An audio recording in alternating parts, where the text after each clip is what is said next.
Garrett Bishop hadn't spoken to another living soul in 3 years. That was exactly how he wanted it. Some people might think that kind of silence would drive a man crazy, but for Garrett, it was the only thing keeping him sane.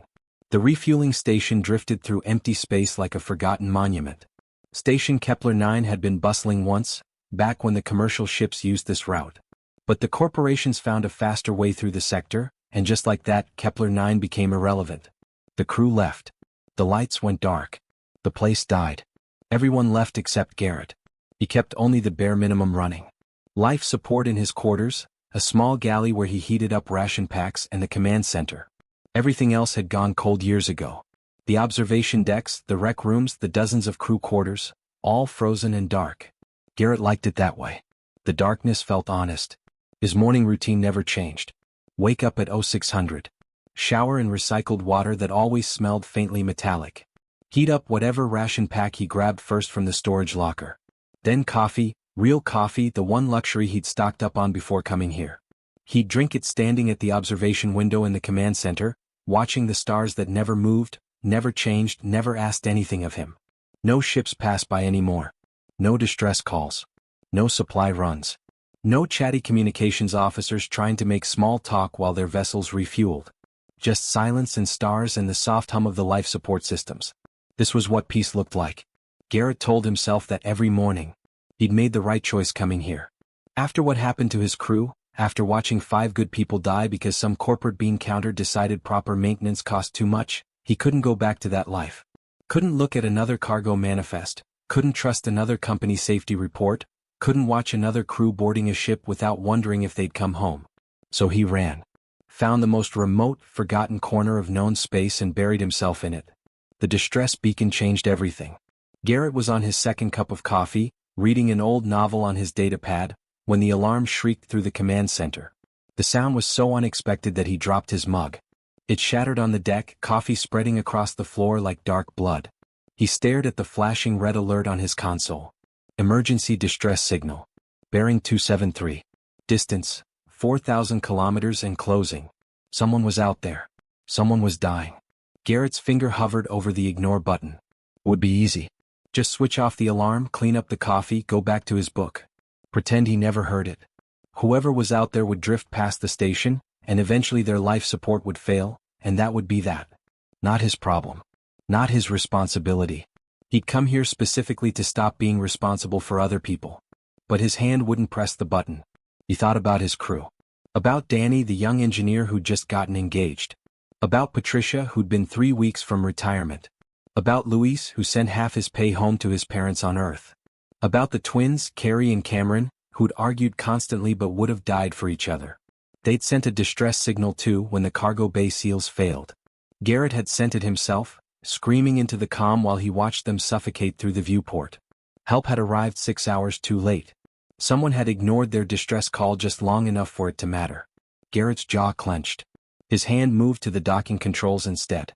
"This is Station Kepler 9, he transmitted, his voice rough and cracking from 3 years of disuse. "Docking Bay 2 is open. Make it quick." The damaged shuttle appeared on his sensors moments later, limping toward the station. It was venting atmosphere and trailing debris. The hull was scorched black in places, and one of the maneuvering thrusters was firing erratically. Garrett had seen plenty of damaged ships in his years hauling cargo, but this one looked like it had flown through a war zone. His computer tried to identify the vessel type and failed. Tried to identify the species aboard and came up blank. The bio readings were completely outside the database parameters. Not human, obviously. Not Krillian or Voxian or any of the common species that normally traveled through this sector. Something else entirely. Garrett grabbed an emergency medkit from storage. The seals were still intact despite years of sitting unused, and headed down to the docking bay. His boots echoed through empty corridors he hadn't walked in months. The station felt even more massive and dead with someone else about to enter it. The docking bay was freezing. Garrett's breath misted in the air as he waited by the inner airlock door. Through the small window, he watched the damaged shuttle settle onto the deck with a grinding crash. Sparks fountained from its underside. The engines died with a pathetic whimper. Then nothing. No movement. No communication. "Come on," Garrett muttered. "You made it this far."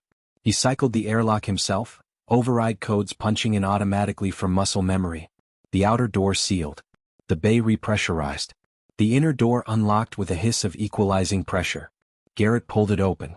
Standing in the airlock was a young alien female, and she was like nothing Garrett had ever seen. Her body was covered in scales that shimmered with colors. Blue like deep ocean water, silver like starlight, hints of purple and green that shifted as she swayed. Large wings hung from her shoulders, folded against her back but torn and bleeding. Her face was almost human in structure, but those eyes, huge and golden like a cat's eyes, were fixed on him with desperate, fading hope. She was barely conscious. Her clothing hung in shredded strips. Burn marks covered her torso and arms. Deep bruises spread across her ribs. Her scales were cracked in places, oozing clear fluid. She'd been hurt badly and recently. "Help!" she whispered in a language Garrett didn't recognize. But he understood the tone.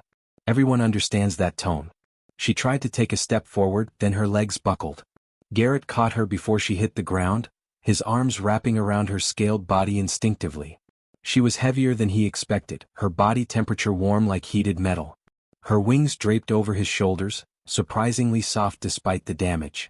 She looked up at him one more time, her golden eyes meeting his, and then consciousness left her completely. Garrett stood there in the freezing docking bay, holding a dying alien girl he'd never met, and realized his 3 years of peace had just ended. "Of course," he said to the empty station. "Of course this happens."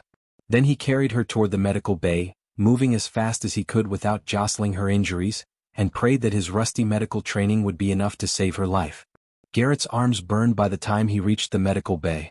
The alien girl was solid muscle beneath those shimmering scales, easily twice as heavy as a human her size would be. He kicked the door panel with his boot and stumbled inside, laying her carefully on the examination table. The automated medical systems flickered to life for the first time in 3 years.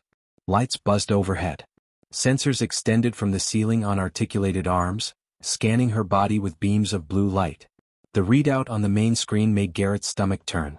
Second-degree burns across 30% of her body. 3 cracked ribs. Severe dehydration and malnutrition. A fractured bone in her left wing. And dozens of older scars, some of them years old by the look of it. This girl had been through hell long before she ever reached his station. Garrett pulled open supply drawers, relieved to find most of the medical equipment still sealed and functional. Skin patches for the burns. Bone knitters for the ribs. 4 fluids for the dehydration. His hands moved on autopilot, drawing on training he hadn't used since his cargo hauling days. He was applying skin to a particularly nasty burn on her shoulder when her eyes snapped open. She moved faster than anything Garrett had ever seen. 1 second she was unconscious on the table. The next she was on her feet, wings spread wide despite the pain it must have caused, her lips pulled back to reveal sharp teeth. A hissing sound came from her throat, raw and threatening.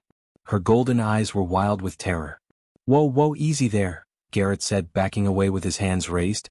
"I'm not going to hurt you. You're safe here." She didn't understand him. Her head swiveled, taking in the medical bay, the equipment, the locked door behind him. Looking for escape routes. Looking for weapons. Looking for whatever threat her mind expected to find. Garrett moved slowly, reaching for the translator unit clipped to his belt. Every station keeper carried one, regulations from back when Kepler 9 actually saw traffic. He attached it to his collar and powered it on. The device hummed, trying to process the sounds she was making. "Can you understand me now?" Garrett asked. She stared at him, chest heaving, wings still spread defensively. The translator was struggling. Her language must have been something really obscure, not in any of the standard databases. Garrett stayed perfectly still. He'd seen scared animals before back on Earth. Dogs that had been beaten. Horses that had been starved.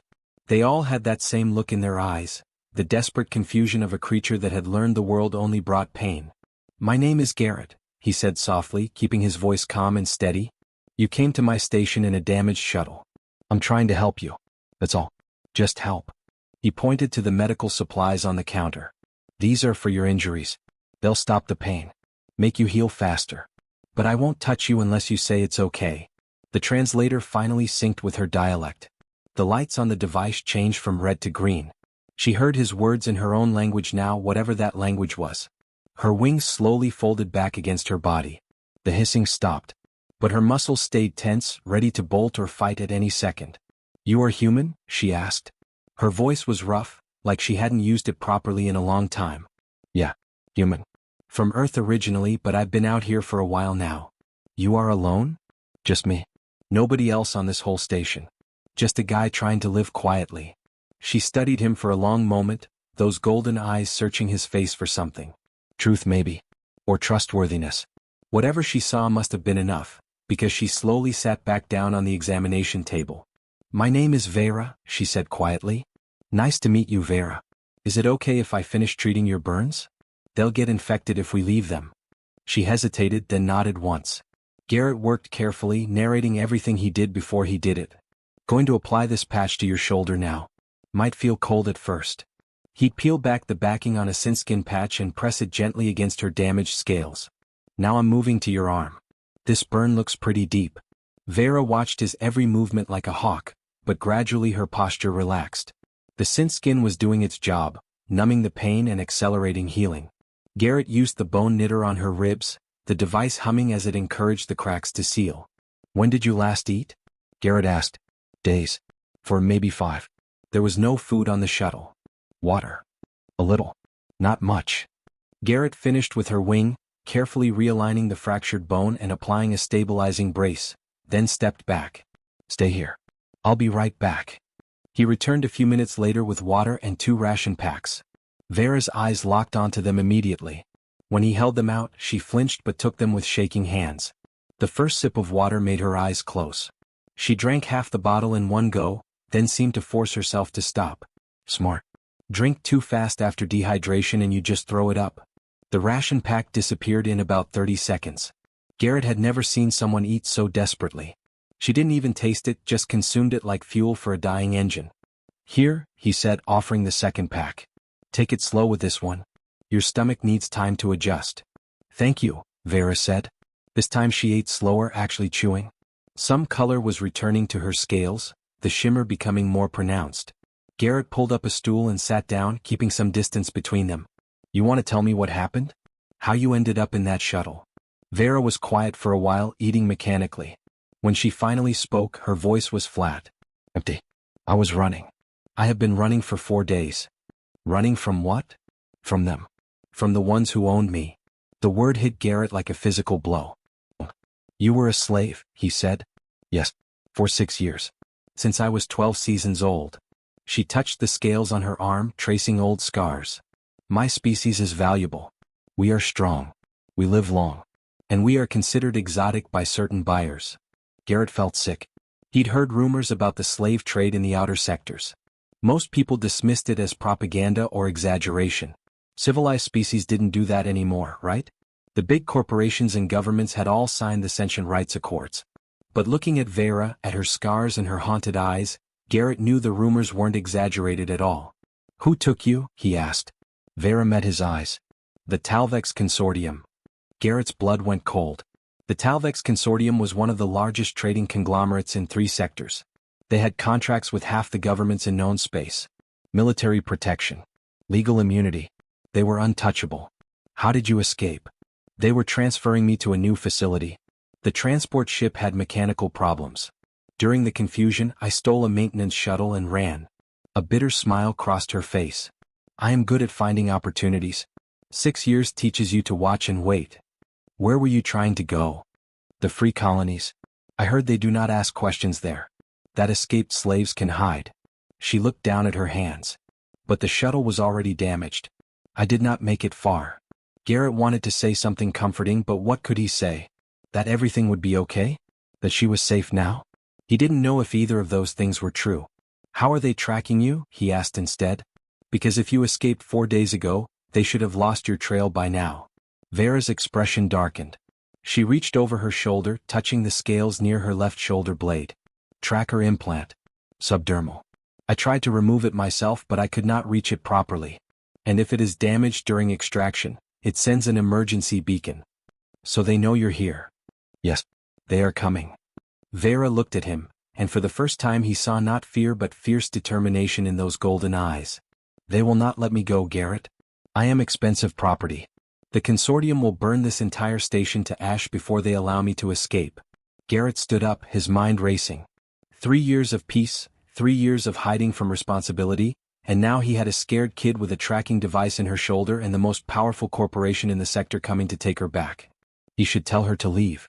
Get back in her shuttle and lead them away from his station. Save himself. But when he looked at Vera, he saw Danny and Patricia and Luis and the twins. He saw all the people he couldn't save 3 years ago. I can remove the tracker, he heard himself say. Vera's eyes widened. It is dangerous. If you trigger the beacon. Then I won't trigger it. I've done delicate work before. He grabbed a surgical kit from the cabinet. Lie down on your stomach. Let me see what we're dealing with. Why? Vera asked. Why would you risk this for me? You do not know me. Garrett paused, his hands on the sealed surgical kit. 3 years ago, my crew died because people with power decided their lives weren't worth the cost of doing things right. I couldn't save them. He looked at her. Maybe I can save you. Vera lay down slowly, wings spreading to give him access to her shoulder blade. If they come? We'll deal with that when it happens. Right now, let's get that thing out of you. As Garrett prepped the surgical tools, he realized his hands weren't shaking. For the first time in 3 years, he felt like himself again. Like he had a purpose beyond just existing. The tracker was smaller than Garrett expected. About the size of a grain of rice, buried deep beneath Vera's scales and muscle tissue. He could see it on the medical scanner, pulsing with a faint electronic signature. This is going to take a while, Garrett said, pulling on surgical gloves. The good news is it's not near any major blood vessels. Bad news is it's wedged right up against the bone. I'm going to have to go slow. I understand, Vera said, her face pressed against the examination table. Do what you must. Garrett made the first incision carefully, parting scales that were tougher than human skin but not impossible to cut. Clear fluid oozed from the wound instead of blood. He'd read somewhere that some alien species had completely different circulatory systems. Looked like Vera was one of them. So tell me about your home, Garrett said, trying to keep her distracted. What's it like? Vera was quiet for a moment. Beautiful. My world has forests made of crystal trees.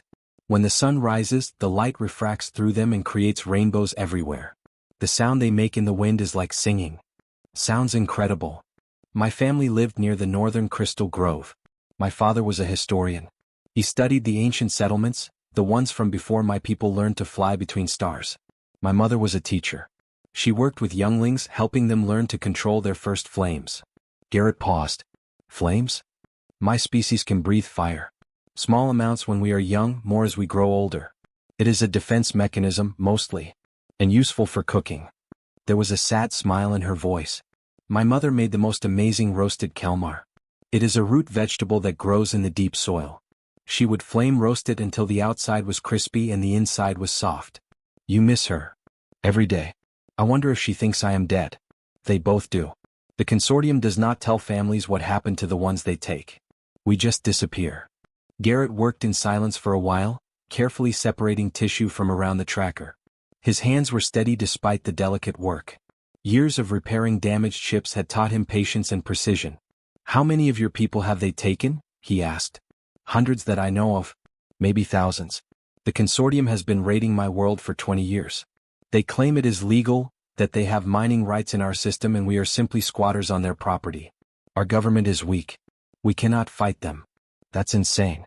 The Sentient Rights Accords specifically prohibit.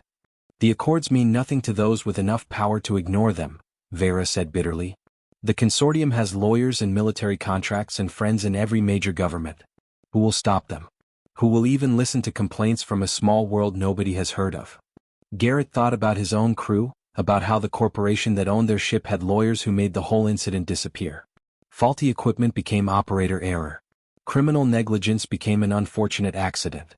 Justice became a joke told by people who could afford to rewrite the truth. I'm sorry, he said. For what happened to you. For what's still happening to your people. Sorry does not free slaves. Sorry does not bring back the dead. Vera's wings twitched. But kindness? That is different.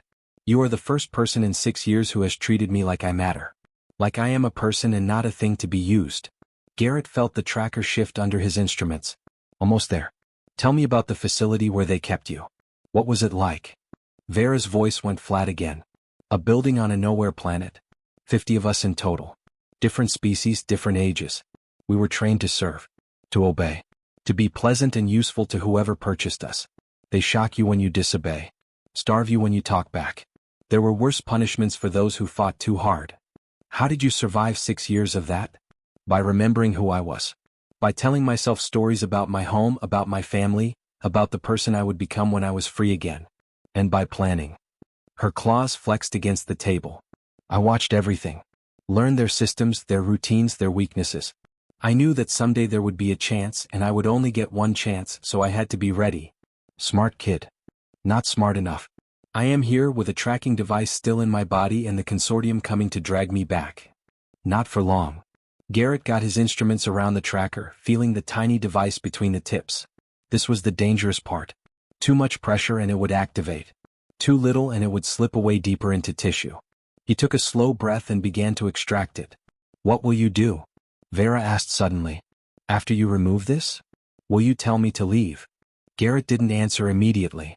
He was concentrating on keeping the tracker stable as it came free from surrounding tissue. Millimeter by millimeter, carefully avoiding any sudden movements.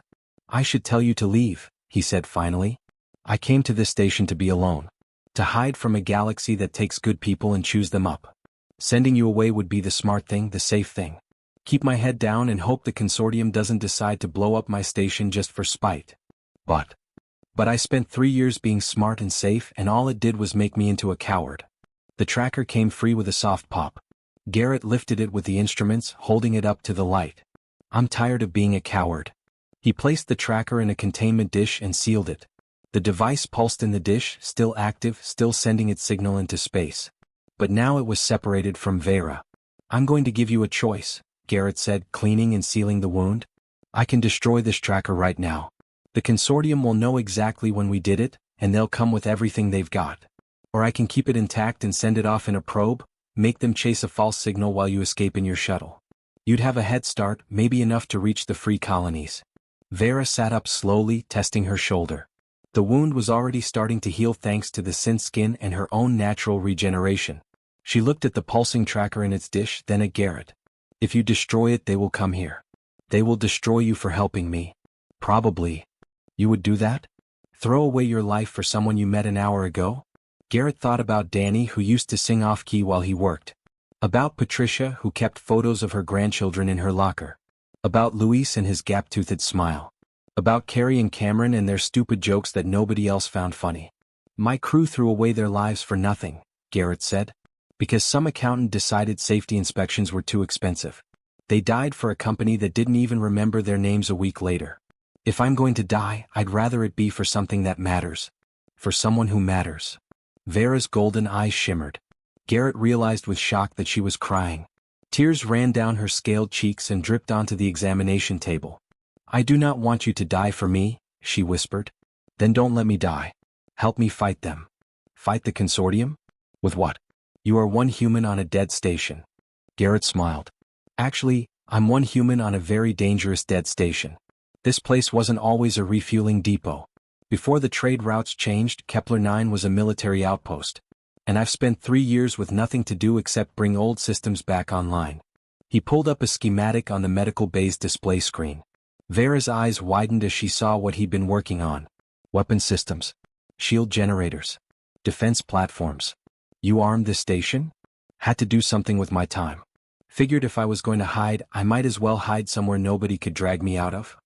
Garrett looked at her. So what do you say? Want to show the consortium what happens when they mess with people who have nothing left to lose? Vera stared at the schematics, then at the tracker still pulsing in its containment dish. She stood up, her wings spreading wide, her posture straightening. For the first time since she'd arrived, she looked like the fierce warrior her species must have been before the consortium started hunting them. Destroy it, she said. Garrett picked up the containment dish and held it out to her. You should do it. This is your freedom. Vera took the dish. She looked at the tiny device that had controlled her life for 6 years, that had made her into property instead of a person. Then she dropped it on the floor and brought her heel down hard. The tracker shattered. Its signal died. And somewhere in the darkness of space, 3 consortium warships received an emergency alert and changed course toward Station Kepler 9. The station's proximity alarms began to scream 30 seconds later. Garrett and Vera looked at each other. Here they come, she said. Then let's give them a welcome they won't forget, Garrett replied, and they ran together toward the command center. Garrett's boots pounded against the metal deck as he sprinted toward the command center, Vera right behind him. The proximity alarms shrieked through every speaker in the station, a sound he hadn't heard in 3 years. Red emergency lights bathed the corridors in blood-colored shadows. They burst through the command center doors. Garrett slid into his chair and pulled up the sensor display. 3 massive warships had dropped out of faster-than-light travel just outside weapons range. Each one was easily 10 times the size of his entire station. "That's a lot of ship," Garrett muttered. Vera leaned over his shoulder, studying the readouts. Her expression went dark. Enforcer-class warships. Heavy armor, plasma cannons, missile pods. The consortium uses them for suppressing rebellions on colony worlds. Great. So they sent the big guns. They do not take chances with escaped property. The communications panel beeped. Garrett hesitated, then opened the channel. A face appeared on the screen, a Voxian male with gray skin and cold yellow eyes. He wore the black uniform of a consortium commander. Unidentified station, this is Commander Thex of the consortium security fleet. You are harboring stolen property. Return the Drakthar female immediately and we will allow you to live. Refuse and we will dismantle your station piece by piece until we find her. Garrett leaned back in his chair, trying to look more confident than he felt. This is Garrett Bishop, station keeper of Kepler 9. This is registered human territory under the Colonial Charter of 2287. The person you're looking for is seeking asylum. Request denied. Commander Thex's lipless mouth curved into something like a smile. Human territory. How amusing. You are one man on a dead station, Bishop. We have 3 warships and authorization to use lethal force. I will ask one more time. Return our property. She's not property. She's a person. And the answer is still no. Then you have chosen death. How noble. How pointless. Thex reached for something off-screen. You have 5 minutes to reconsider. After that, we will reduce your station to debris. The screen went black. Vera's claws dug into the back of Garrett's chair. We cannot win this fight. 3 warships against a station with no military crew, no. Who said we don't have military capabilities? Garrett's fingers danced across the command console, entering access codes he'd memorized over 3 years of lonely tinkering. Like I said, this place used to be a military outpost. The guns are still here. They just needed someone crazy enough to bring them back online. The station shuddered as hidden panels slid open along the hull. Weapon turrets extended from concealed ports, their targeting systems powering up for the first time in decades. Shield generators hummed to life, creating a shimmering barrier around the station's critical sections. Vera's eyes went wide. You actually did it? You armed this entire station by yourself. Had 3 years and nothing but time. Garrett pulled up the weapons grid. But I'm just one person. I can't manage all the systems alone. I need you on that secondary console. Can you do it? I watched their systems for 6 years. I learned everything I could. Vera moved to the secondary station, her claws already moving across the controls. What do you need me to do? Shield management and mine deployment. The indicators are color-coded. Red means we're taking damage in that sector, so transfer power there. Green means we're holding. The mines are automated. Once you launch them, they'll seek targets on their own. Understood. Garrett pulled up a tactical display. The 3 consortium warships were spreading out, preparing to attack from multiple angles. Smart. They were going to try to overwhelm his defenses by forcing him to split his attention. All right, Vera, remember, they think we're helpless. Let's show them why that's a mistake. The lead warship opened fire first. Plasma bolts lanced through space, slamming into the station's shields. The whole structure groaned and shook. Garrett gripped his console as systems screamed warnings at him. Shields holding at 70%, Vera called out. Transferring power to the impact zone. Garrett locked the portside turrets onto the attacking ship and fired. Bright blue energy beams tore through space, hammering into the warship's shields. The consortium vessel hadn't expected return fire. It broke off its attack run, engines flaring as it tried to gain distance. That's right, Garrett growled. Not so easy when your target shoots back. But the other 2 ships were moving now. They came in from different angles, coordinating their fire. Plasma bolts and missiles filled the space around the station. The shields flared bright with each impact, energy readings dropping steadily. Shields at 45%, Vera reported, her voice tight with stress. I cannot redirect fast enough. Too many impact points. Deploy mines, pattern Delta. Let's thin them out. Vera's claws stabbed at the controls. Launch tubes along the station's lower hull opened up. Dozens of small spherical mines shot out into space, spreading in a wide pattern. They looked harmless just floating there. The second consortium warship flew right into the minefield. The EMP mines detonated in a cascading chain reaction. Electromagnetic pulses ripped through the warship's systems. Its shields collapsed. Lights flickered and died along its hull. The ship went dark and dead, momentum carrying it forward like a massive piece of space junk. "One down," Garrett said. "Two to go." But the remaining ships had learned their lesson. They stayed back now, using their longer-range weapons. Missiles streaked toward the station in waves. Garrett's point defense system shot down most of them, but not all. Explosions blossomed against the shields. Warning sirens wailed through the command center. "Shields at 20%, Vera said. "Another volley like that and they will break through." Garrett's mind raced. He couldn't keep playing defense. The consortium ships had more firepower, more resources. Eventually they'd wear him down and that would be it. He needed to change the game somehow. His eyes fell on Section 7 of the station schematic. The old barracks module he'd never bothered to restore. It was barely holding together anyway, held to the main station by aging structural supports. And conveniently, it still had its original emergency destruct charges wired into those supports. A desperate plan formed in his mind. "Vera, I need you to transfer all remaining shield power to the command center and life support. Everything else goes dark. That will leave most of the station exposed." "I know. Trust me." Vera didn't argue. Her claws moved across the console. The shields contracted, pulling back to protect only the critical systems. The rest of the station became a target. The lead consortium warship saw the opening immediately. It accelerated hard, coming in for a killing blow. Its plasma cannons charged up, preparing to punch through the station's unshielded hull and destroy the reactor. Garrett waited. His finger hovered over a single red button on his console. The warship got closer. Closer. Almost in position. "Garrett." Vera's voice was uncertain. "Just a little more," he whispered. The warship was right on top of them now, its weapons at full charge. Garrett could see the individual gun ports along its hull through the observation window. He slammed his hand down on the button. Section 7 exploded. The entire barracks module tore itself apart in a massive fireball. Structural supports shattered. Metal fragments and debris erupted outward like a shotgun blast aimed directly at the attacking warship. The consortium vessel couldn't avoid it. The debris cloud slammed into its forward sections at tremendous velocity. Hull plating crumpled. Shield generators shattered. Plasma cannons tore free from their mountings. The ship's nose crumpled like paper. Alarms shrieked inside the warship. Garrett could hear them through the open comm channel. The vessel spun out of control, its engines firing wildly as damaged systems tried and failed to compensate. "Direct hit," Vera breathed. "You destroyed it." "Not destroyed. Crippled. But it's out of the fight." That left one consortium warship. It hung back now, clearly reassessing the situation. Garrett pulled up the tactical display. The disabled ship was drifting. The EMP-struck ship was still dead in space. And the remaining ship was damaged from earlier weapons fire. The comm channel crackled to life. Commander Thex appeared on screen again. His composed expression was gone, replaced by barely controlled rage. "You will pay for this, human. The consortium does not forget insults. We will return with twice the ships, 3 times the firepower. Your station will burn and so will you." "Looking forward to it," Garrett said.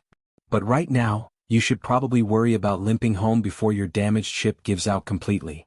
Thex's yellow eyes burned with hatred. Then the screen went black. The remaining warship's engines flared bright, and it jumped to faster-than-light speed, leaving its crippled companions behind. Silence fell over the command center. Garrett and Vera sat frozen for a moment, unable to believe what had just happened. Then Vera started laughing. It was a wild, almost hysterical sound. "We won.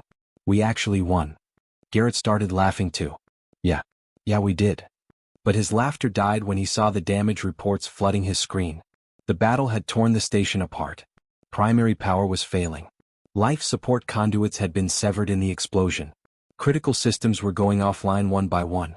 "Vera," he said quietly, "we've got a problem." She saw his expression and moved to look at his screen. Her laughter stopped immediately. The station's computer gave them its assessment in cold, mechanical terms. Life support failure in 4 days. No way to repair the damage with available resources. The nearest inhabited system was 3 weeks away in Vera's damaged shuttle. They'd won the battle, but they were still going to die. Garrett stared at the countdown timer on his screen. 4 days until the air ran out. 4 days until they suffocated in the darkness of space. He'd survived 3 years of isolation, fought off 3 consortium warships, and helped Vera escape slavery. And now they were going to die anyway because of damaged life support conduits. There has to be a way, Vera said, studying the damage reports. There must be something we can do. Garrett rubbed his face, exhaustion hitting him all at once. The adrenaline from the battle was wearing off, leaving only cold reality behind.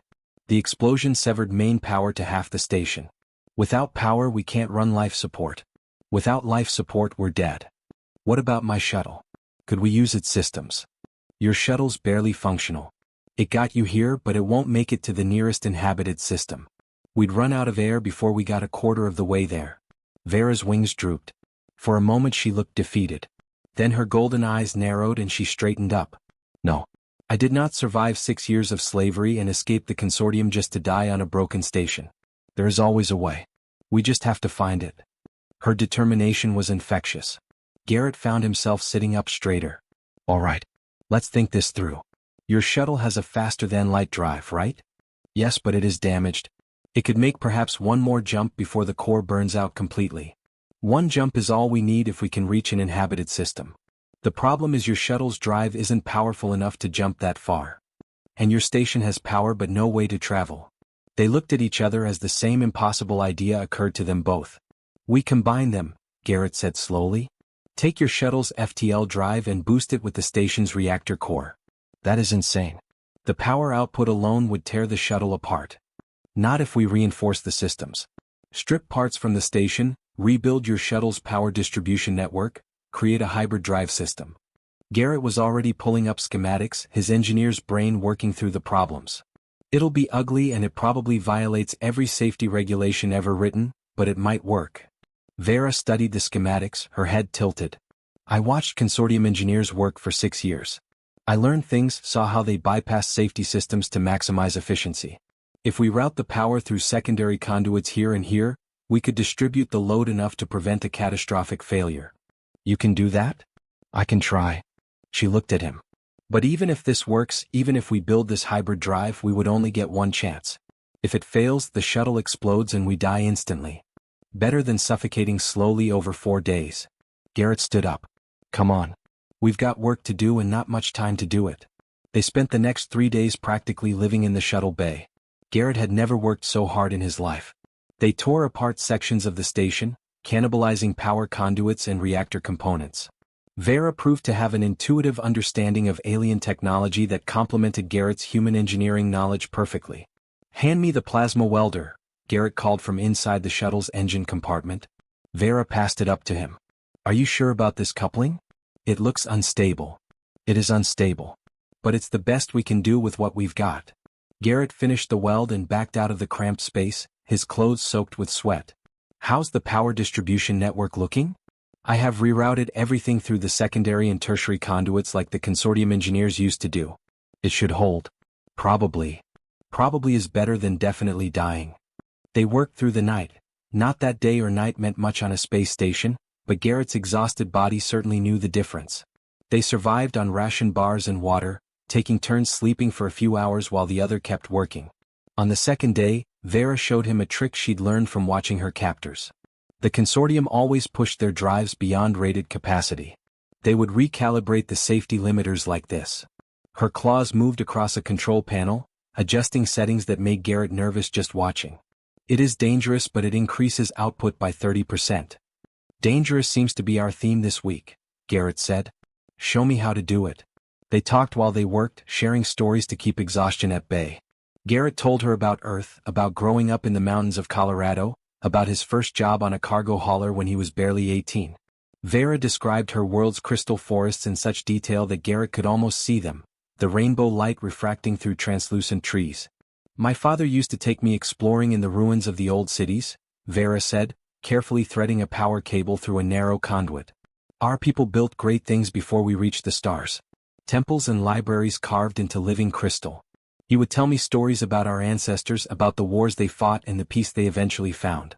Do you think he's still alive? I do not know. I choose to believe he is. And my mother too. If I let myself believe otherwise, Her voice trailed off. It would be too much. On the third day they had a working prototype. Garrett ran diagnostics while Vera double-checked every connection, every circuit, every possibly failure point. The readings were terrifying. The power levels were far beyond anything the shuttle was designed to handle. But the math said it would work. Probably. We need to test it, Garrett said. If we test it and it fails, we will have no time to fix it before life support runs out, Vera pointed out. We use it once. That is all we get. Then I guess we'd better be right. They loaded supplies into the shuttle. Every ration pack, every water bottle, every piece of medical equipment Garrett could carry. He took one last walk through the station, through corridors he'd haunted like a ghost for 3 years. This place had been his prison and his sanctuary. Now he was leaving it behind forever. In his quarters, Garrett found an old photo of his crew. All 5 of them standing in front of their cargo hauler, smiling because they didn't know they only had 3 weeks left to live. He tucked the photo into his jacket pocket. Goodbye, he said to the empty room. Thanks for keeping me alive long enough to remember how to live. Before they left, Garrett did one more thing. He programmed a message buoy with everything he knew about the consortium's slave trade. Names, locations, ship routes. He included Vera's testimony, her description of the facilities where they kept captured Drakthar. And he added coordinates to a resistance network Vera had heard whispers about. Escaped slaves who fought back, who freed others, who refused to let the powerful win. Someone needs to know, Garrett said, launching the buoy into space. Someone needs to care about what's happening out here. They strapped into the rebuilt shuttle's cockpit. It looked nothing like the sleek vessel that had limped into Garrett's station days ago. Now it was a patchwork monster, bristling with exposed conduits and jury-rigged systems. But the reactor core hummed with contained power and the FTL drive showed ready. Coordinates set for the free colonies, Vera said, her claws on the navigation controls. 3.2 light-years. If this works, we will arrive in approximately 4 hours. And if it doesn't work? Then we will die very quickly and probably not feel much pain. That's oddly comforting. Garrett's hand rested on the FTL activation switch. He looked at Vera. This fierce, brave girl who'd survived horrors he couldn't imagine, who'd taught him that compassion wasn't weakness and that some things were worth fighting for. Ready? Vera spread her wings as much as the cramped cockpit allowed. Her scales shimmered with iridescent color, more vibrant than when she'd first arrived. Her golden eyes met his without fear. For the first time in 6 years, I am ready for anything, she said. Garrett pulled the switch. The hybrid drive roared to life. Power surged through systems that screamed in protest but held together. Space twisted around them, reality bending in ways that human eyes weren't meant to see. The shuttle shook violently. Warning alarms shrieked. Garrett gripped his seat with white knuckles. And then they jumped. When they emerged 4 hours later, battered but alive, Garrett's sensors showed 3 habitable planets orbiting a yellow sun. Ships moved between them in organized patterns. Civilian transports, mining vessels, the regular traffic of a functioning society. The free colonies. They'd actually made it. The shuttle's hybrid drive died with a pathetic whimper the moment they arrived. Sparks fountained from overloaded circuits. The reactor core powered down automatically before it could go critical. They'd used up every ounce of power in that single desperate jump. But they were alive. Vera started laughing, that same wild sound from when they defeated the consortium warships. Garrett joined her. They laughed until tears ran down their faces, until their sides ached, until the sheer impossible joy of survival overwhelmed everything else. A colonial patrol ship hailed them, offering assistance to their obviously crippled vessel. Garrett accepted gratefully. As they waited for the tow to dock, he looked at Vera. So what now? He asked. We made it to the free colonies. You're safe here. You could start over, build a new life. Vera's expression grew serious. I cannot simply start over and pretend the past did not happen. My family is still out there if they live. My people are still being taken by the consortium. Others suffer in the facilities where I suffered. Her claws clenched into fists. I did not escape just to hide. I escaped to fight back. That's going to be dangerous. The consortium isn't going to just let you free their slaves. I know. But I also know I cannot do it alone.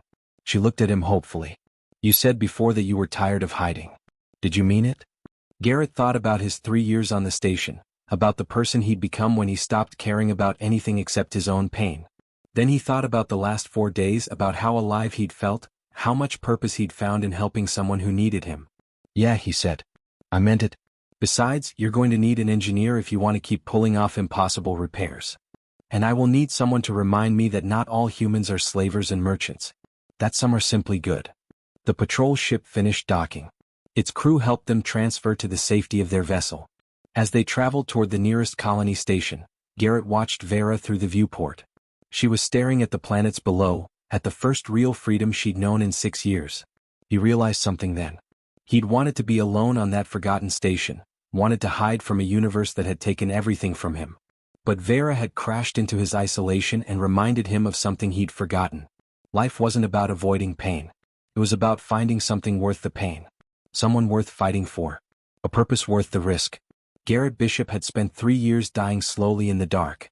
But a dragon girl with fire in her eyes had saved him, not from death but from giving up on living. Now they would build something together. Not just survival but a life worth living. They would find her family. They would fight the consortium. They would free those who suffered. And maybe, just maybe, they would make the galaxy a little bit better than they found it. That seemed like a pretty good reason to keep going.